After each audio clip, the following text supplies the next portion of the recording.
Hi,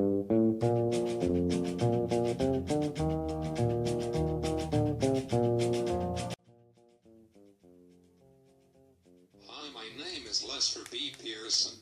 I was born in Toronto, Ontario on April 23rd, 1897. My father was a Methodist minister for the Conservatives and my mother was in favor of the Liberal Party. I was well balanced in the education I received that involved politics. When I was 16, I attended the University of Toronto and volunteered to serve with a hospital unit sponsored by the university. Since I was too young to enlist as a soldier, it was the best I could do to serve my country when Canada declared war in 1914.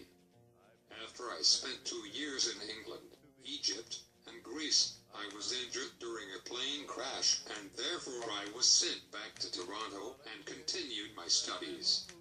In 1919 I received my degree and then worked for Armour & Company, a meat processing firm. After a 2-year fellowship at Oxford University, I joined the staff of the History Department and then became the first secretary in the Canadian Department of External Affairs. In 1946, S. St. Laurent became Prime Minister of a Liberal government, and I had conducted a successful campaign for a seat in the Commons to represent the Algoma East Riding of Ontario. In reward for my impressive work, I was given the External Affairs portfolio. You've got a way to keep me on your side. You give me cause for... In the Suez Crisis of 1956, the United Kingdom, France, and Israel invaded Egyptian territory. I then proposed the resolution, which created a United Nations emergency force to keep the peace for that area, and this resulted in permitting the invasion of Egypt, and eventually I was awarded with the Nobel Peace Prize. Everything was moving forward in my life even when the Liberals lost in the election of 1957, because I became the leader of the opposition party. Only 6 years later, the Conservative Party lost and I became Prime Minister of Canada. After being in control for 5 years, I decided to pursue a bipartisan foreign policy based on a philosophy of internationalism.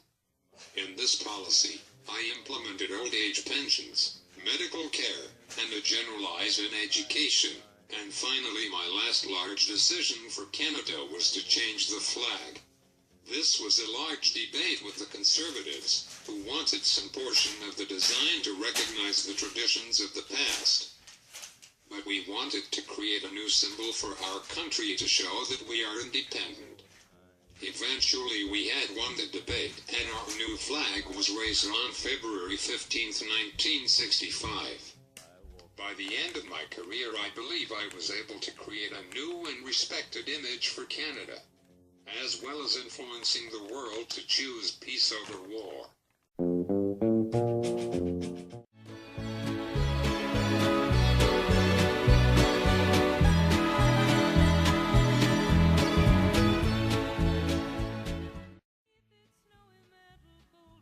Hi, my name is Anne-Marie.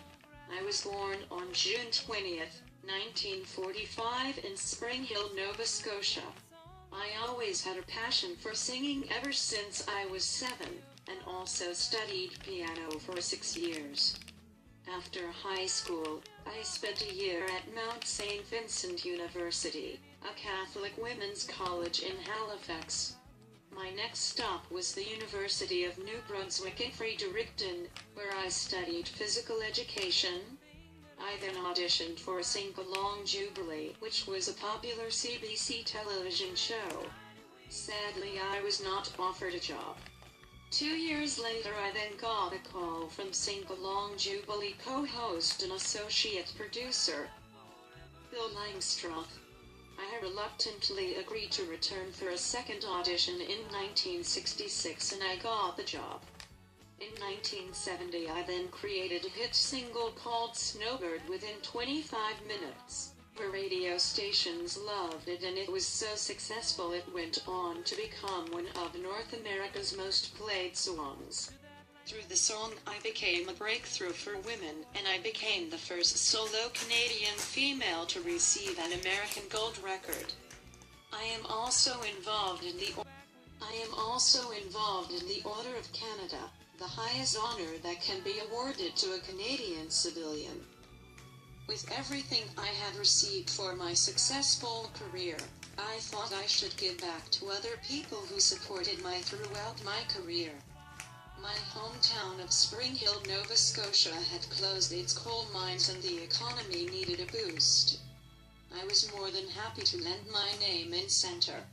The Centre is a non-profit association, and all the revenue generated from its operation is used to provide employment for local people and its ongoing maintenance. The Anne-Marie Centre opened in 1989. I recorded my first live album in 1997, and in 1999 I then released What a Wonderful World, which has been an outstanding success, going platinum in both Canada and the United States. The most important thing is family and friends. They are always there to support you no matter what, and they have your back. I would like to thank everyone who has helped me along my musical career, because without the support I wouldn't be where I am today.